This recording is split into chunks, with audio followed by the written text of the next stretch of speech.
Good afternoon, everyone. Privileged to be part of such a platform and engagement, but first and foremost, I want to thank the Chamber of Commerce and Industry, Swiss Uganda, for organizing this Market Focus Uganda platform that enhances and creates a collaboration between Uganda and the Swiss companies in order to attract investments into the country, and then also discuss possible bilateral trade and investment opportunities between the two nations. I'm going to take you through investing in Uganda. It's basically doing business in Uganda and what, as an investor, you need to know and what your entry point into the country would be as you start and look at doing business in Uganda. When we talk about Uganda, as the map shows, Uganda is characterized by three critical points. It has the world's longest river, River Nile. It's the member of the East African Community, where we are 8 countries right now, and we house the largest lake in Africa. You can fly into Uganda using any of the airlines that you see. As a country, we have a national carrier, the Uganda Airlines, but we also have other national airlines that fly in and out of the country. Why would you invest in Uganda? Uganda is an open and liberalized economy where the security of persons and property is guaranteed. And then it also allows 100% ownership of projects. What do we mean? As a foreign company, we don't have any regulations that restrict you to establishing as a foreign entity or company. However, we encourage partnership with the domestic companies in Uganda. Uganda has been ranked as one of the top 10 industrial development countries in Africa, that is by the African Development Bank. And Uganda is within East Africa, as I described earlier. So we are the fastest growing economy within the East African region. And as of 2024, our GDP stood at $55 billion with a projected growth of 6.2 in 2025. If you're to look at the foreign direct investment, and this is what we are promoting to attract into Uganda when we talk to investors like you, this has also increased fourfold in the last 5 years from 2020, and it has come from about $600 million in 2020 to approximately $2.8 billion in 2024. This is accredited to the stable and consistent macroeconomic and liberalized environment that favors the growth of businesses that have established in Uganda. As an investor, you're looking at a market that has 600 million people. And we've recently ratified for the African Free Continental Trade Area. This looks at 54 African countries, and they have approximately 1.3 billion people valued at $3.4 trillion. So that is the market potential that you can tap into once you're based and investing, doing business in Uganda. Also, the open economy that I talked about, repatriation of profits is allowable. The labor costs are fair, and this is accompanied by the high literacy rate. The Ugandan population, 75% of the population is 30 years and below. So that is a skilled labor force that you can actually train to work within the different investments and projects that are set up in the country. Uganda is a beautiful country. We've been ranked as the best tourist destination in the world by CNN, and it's a happy country. So I encourage you to come. It's hospitable. You can actually come invest and also live in the country as you do your business. We've also been recognized globally. These are some of the awards that have recognized our investment promotion and facilitation efforts towards attracting foreign and domestic investment, such as the annual investment awards that are in Abu Dhabi. We've got 3, which have ranked us as the best investment destination in Africa and East Africa.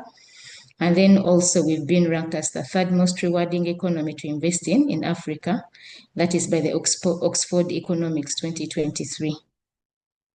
So all these reasons are really giving you comfort and encouragement that Uganda is the destination to look at as you look at investing in Africa and East Africa.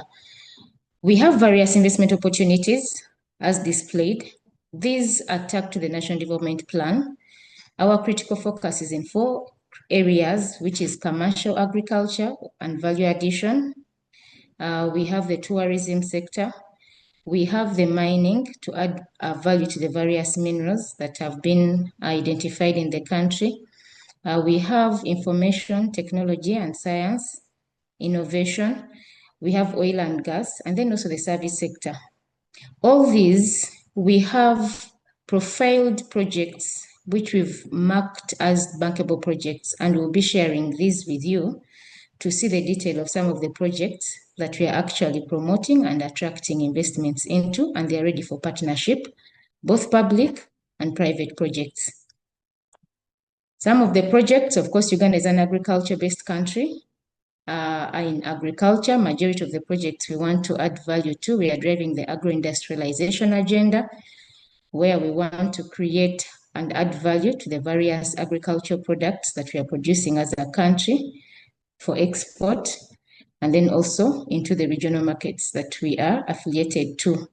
Some of the projects or some of the products that we want to add value to, we want to have an instant soluble coffee plant, where we add value to the coffee that we are growing as a country. Coffee is one of the hugest cash crops that the country grows.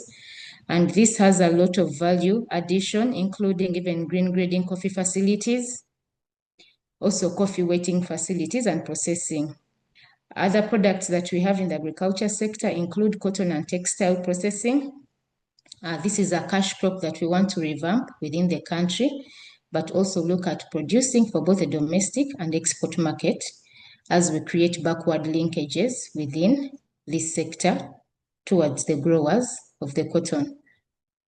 Of course, we have cocoa processing factories. The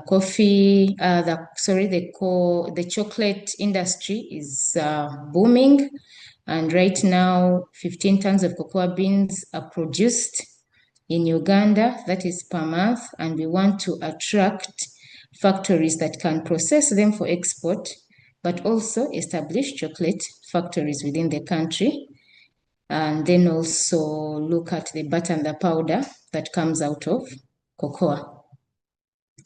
Other products, of course, along the agriculture sector are quite many. We also have grains, where we are looking at adding value. And then also within agriculture sector, we are looking at having input processors, such as fertilizer manufacturers, but also machinery and equipment assembly that is driving mechanized agriculture. Real estate development, the population, as I've shown, is growing in Uganda, and we have a very young population, so it will exponentially increase in the shorter term. And as a country, we want to put in place housing units, but affordable accommodation for the growing population, but also the middle income population.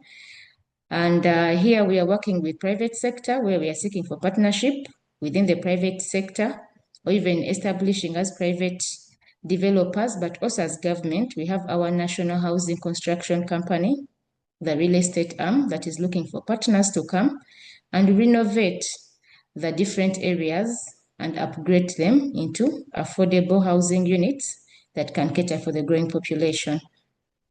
The mining sector, Uganda has discovered a lot of reserves and resources in the mining sector, such as gold. We have copper, iron ore.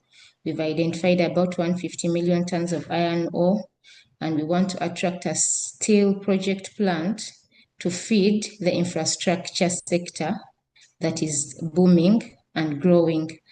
And then also to drive the agriculture sector, we are looking at establishing a phosphate factory that is manufacturing fertilizers that will also be a feed into the agriculture sector, but the reserves have also been identified of about 50 million metric tons. Petroleum sector, this is where we have oil and gas. A lot of exploration has taken place currently in the country for oil and gas. So refineries expected to produce gasoline, diesels, aviation fuel, liquefied petroleum gas, And then also oil and gas is feeding into other sectors such as the petrochemical industry, where we're looking at different manufacturers, and then also adhesives and pipes that are coming as different feeds in the infrastructure development of this sector. But we are also putting in place an industrial park where we want to attract different industries such as cold chain infrastructure and supporting agro-processing and real estate development within the gazetted oil cities.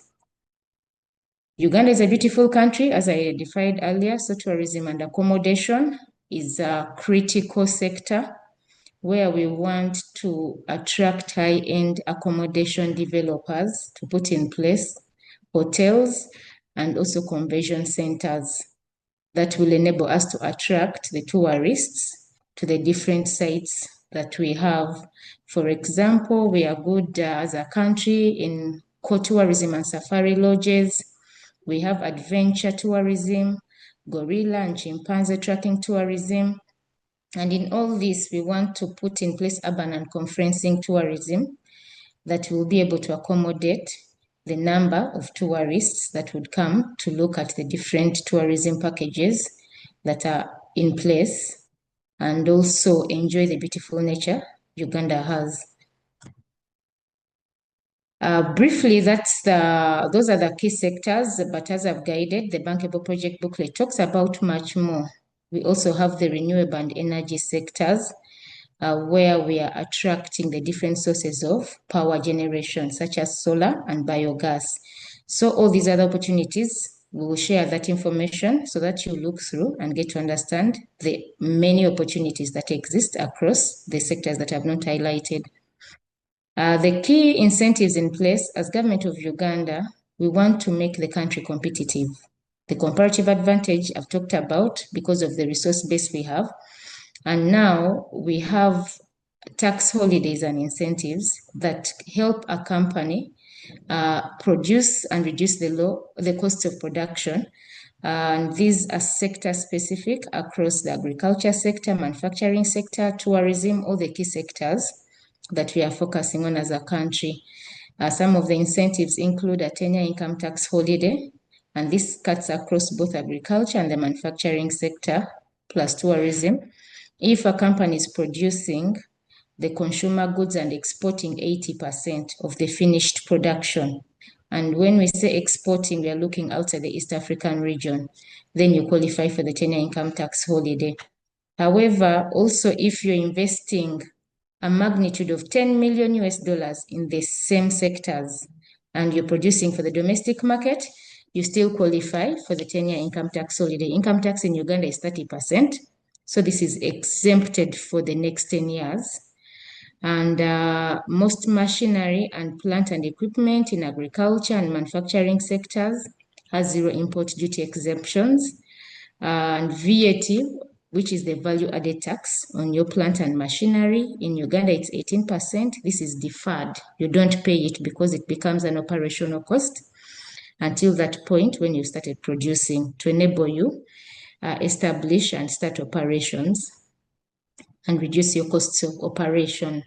For the tourism sector, the tourism-specific vehicles are exempt from import tax. All your hotel equipment and fixtures, such as furniture, are also exempt from tax as long as you label everything to the branded name of the hotel facility that you're putting in place. And value-added tax is exempt from tourist hotel lodges that are located up-country because this is where most of the tourism sites are located. We are looking at skilling and technology transfer of the population that I talked about in Uganda that is very literate, and any cost that you incur as a company in training costs and research and development is deductible. This we deduct 100% from your tax exposure. And then, of course, as Uganda Investment Authority, we manage and develop industrial parks. So if you come and partner with us to develop these industrial parks, you can also qualify for a 10-year income tax holiday. Land within these industrial parks is given to the investors for free as long as it's readily available. So you can come once the land is available from us, Uganda Investment Authority, and you qualify for it, you can get it for free. And then also as UIA, our mandate is to facilitate you to ensure that you establish and you continue doing business in Uganda. So we are a one-stop center, and we have services where we are working with different government agencies that facilitate licensing and issuance of permits, and we are all housed under one roof. This is both physical and virtual, and some of the services that you require, such as entry visa permits and work permits, incorporating a company, acquiring a tax identification number, banking services, utility services, free zones. We are partnering with the different government agencies that are critical in ensuring that you have the necessary certificates and licenses to start operating, and we are all under one roof. So you can approach Uganda Investment Authority and you get all your licenses and permits processed. This has reduced the bureaucratic processes and then also the time and the costs as you establish a company. So thank you very much. I would encourage you to utilize this information, but also approach us as Government of Uganda. We are readily open to guide you, link you, facilitate you, and lead you to where you may require the critical information in order to support you to start and establish in Uganda. Thank you.